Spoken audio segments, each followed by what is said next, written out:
اعوذ باللہ من الشیطان الرجیم بسم اللہ الرحمن الرحیم اولئک هم المہتدون یا رب صلی وسلم دائما ابدا علی حبیبک خیر خلق کلہم جزا اللہ عنا سیدنا محمد صلی اللہ علیہ وسلم آلہ۔ حضرت کی ومال صبر سے آج ہماری 27ویں نشست ہے اور مباحات اور فضولیات کے عنوان سے حضرت چل رہے ہیں کہ جو کاملین ہوتے ہیں ان کی شان بیان کر رہے ہیں کہ وہ صابرین بھی ہوتے ہیں، شاکرین بھی ہوتے ہیں اور شریعت کے سارے اوامر کے اوپر بڑی مستعدی سے کاربند بھی ہوتے ہیں، جو مامور بھی ہوتے ہیں ان کو لیتے ہیں، جو منہی عن ہوتے جنہیں منع کیا گیا ہے اس سے وہ بچتے ہیں۔ تو یہ ان کی زندگی کا ایک آخر لحظے تک، آخری سانس تک ان کا یہ رہتا ہے۔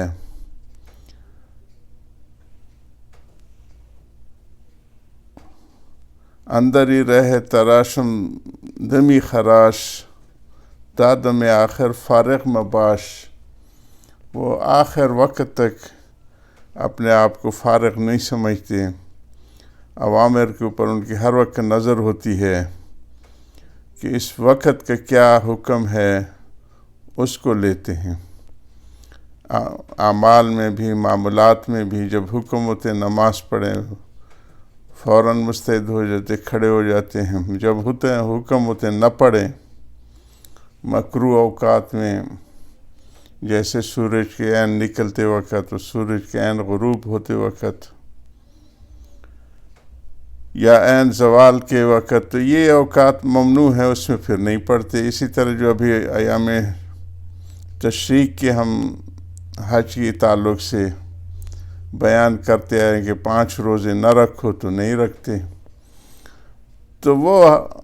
احکام کے پابند ہوتے ہیں۔ شریعت کے لیے پھر جو جتنی بھی مباحات ہیں یا ایجادات ہیں، جدید وسائل اور ذرائع داخل ہو رہے ہیں، اللہ پاک نئی تخلیق فرما رہے ہیں، اس میں بھی وہ ایجادات اور آلات کی مخالفت نہیں کرتے، اس کے استعمال کو زہر بحث لاتے ہیں کہ وہ اگر وہ دین کی کاموں میں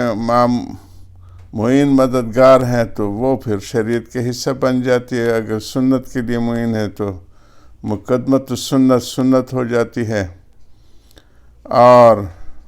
واجب میں معین ہے تو مقدمت واجب کی شکل اختیار کر لیتی ہے۔ تو یہ ارتقائی عمل جاری رہتا ہے، قیامت تک رہے گا۔ آدم علیہ السلام سے لے کے ہر روز نئی شکل آ رہی ہے، تمدن کی بھی اور دفاع کی بھی اور تجارت کی بھی۔ تو ان ساری چیزوں کو لیتے ہیں کہ جو مباحات ہیں، اور ان سے پھر بچتے ہیں کہ جو منکرات ہیں، تو اس پہ چل رہے ہیں۔ اس میں حضور صلی اللہ علیہ وسلم کہ ایک معمول مستحب کے ترک پر صراحتاً کراہت کا اظہار فرمایا ہے۔ یہ پیچھے آ رہا ہے کہ جو معمولات ہوتے جن کی پابندی کرتے ہیں، اور جو معمولات بزرگان دین نے ان کو بتائے ہوتے ہیں اصلاح کے لیے یا تعلق معلّہ کے لیے، تو وہ مستحب کا درجہ رکھتے ہیں۔ تو اس کے اوپر حضور صلی اللہ علیہ وسلم نے ایک صحابی کو عبداللہ بن عمر رسول فرمایا تھا، لا تکن مثل فلاں، یا عبداللہ لا تکن مثل فلاں کان یقوم من اللیل ثم ترک، کہ عبداللہ بن عمر تم فلاں شخص کی طرح نہ ہو جانا جو رات کو اٹھا کرتا تھا پھر قیام اللیل ترک کر دیا۔ اس میں حضور نے ایک معمول مستحب کہ ترک پر صراحتاً کراہت کے اظہار فرمایا، پس ثابت ہوا کہ مستحب کو معمول بنا کر بلا عذر ترک کر دینا ایک گنا مکروہ ہے، تو دوام ضروری ہے کہ ہمیشہ کی رہے۔ اس لیے میں کہا کرتا ہوں کہ عمل تھوڑا سا اختیار کرو جس پر نبھا ہو سکے ہو، یعنی اس کو ہمیشہ کر سکو۔ اگر کسی وقت زیادہ کا شوق ہو تو میں کہتا ہوں کہ اس وقت زیادہ کر لو، مگر اپنے ذمہ زائد کو لازم نہ سمجھو، اس کو معمول نہ سمجھو۔ کبھی نشاط و سرور ہو تو زیادہ بھی کر لو۔ مثلا کسی کو بزرگ نے 100 دفعہ درود شریف کی تسبیح بتائی ہے 24 گھنٹوں میں، اور کبھی دل زیادہ لگے تو زیادہ بھی کر لو، مگر معمول وہی 100 سمجھو، مگر اس کی پابندی کو لازم نہ سمجھو جو زیادہ کر رہے ہو۔ اس کی صورت میں اگر کبھی زیادہ نہ ہو سکا تو قلیل کو ادا کر کے تسلی ہو جائے گی کہ ہاں معمول پورا ہو گیا، کیونکہ تجربہ یہ ہے کہ بغیر معمولہ کیے تسلی نہیں ہوتی، اور یہی حکمت ہے صوفیاء کی اس فعل کی کہ وہ طالبین کے لیے ذکر کی کوئی مقدار متعین کر دیتے ہیں، حالانکہ ذکر ایسی چیز ہے کہ اس کے لیے کوئی مقدار معین نہ ہونا چاہیے، جتنا بھی زیادہ ہو اچھا ہے، کیونکہ قرآن میں حکم ہے ذکراً کثیرا، بہت زیادہ مبالغے کے ساتھ ذکر کرو، تو جتنا بھی زیادہ ہو اچھا ہے، مگر بغیر تعین مقدار کے ذاکر کی تسلی نہیں ہو سکی۔ وہ ہر دن اس فکر میں رہے گا کہ نہ معلوم جتنا ذکر میں کر رہا ہوں یہ وصول اللہ میں کافی بھی ہے یا نہیں، اور جب شیخ نے ایک مقدار مقرر کر دی اب اس کو پورا کر کے تسلی ہو جاتی ہے۔ اس طریق میں تسلی قلب اور جمعیت خاطر، یعنی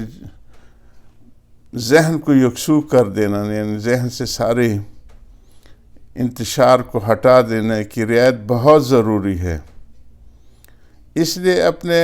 ذمہ عمل اتنا ہی لازم سمجھو جس کو نبھا سکو، زیادہ کو معمول نہ بناؤ،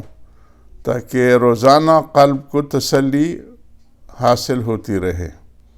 کہ کام پورا ہو گیا۔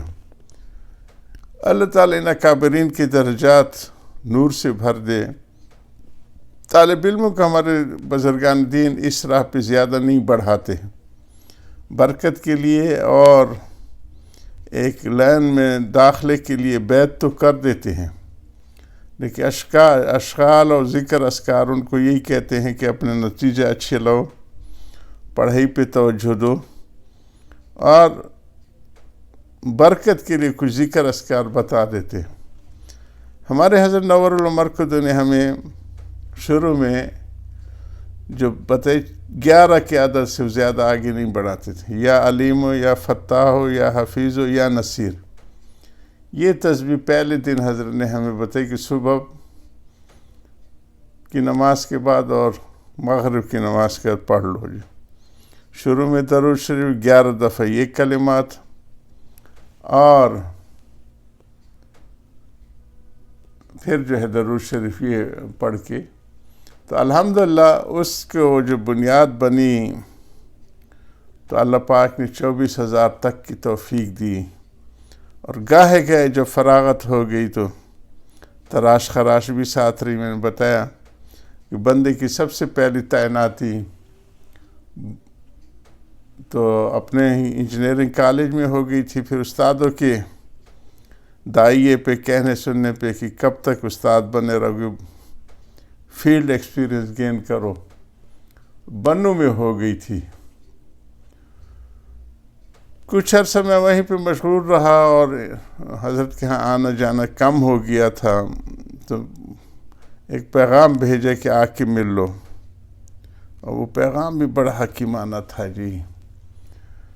اسی کو پھر انشاءاللہ اگلی مجلس میں جاری رکھیں گے۔ آخر دعوان الحمدللہ رب العالمین۔ یا رب صلی وسلم دائما ابدا لا حبیبی کا خیر خلق کلہم۔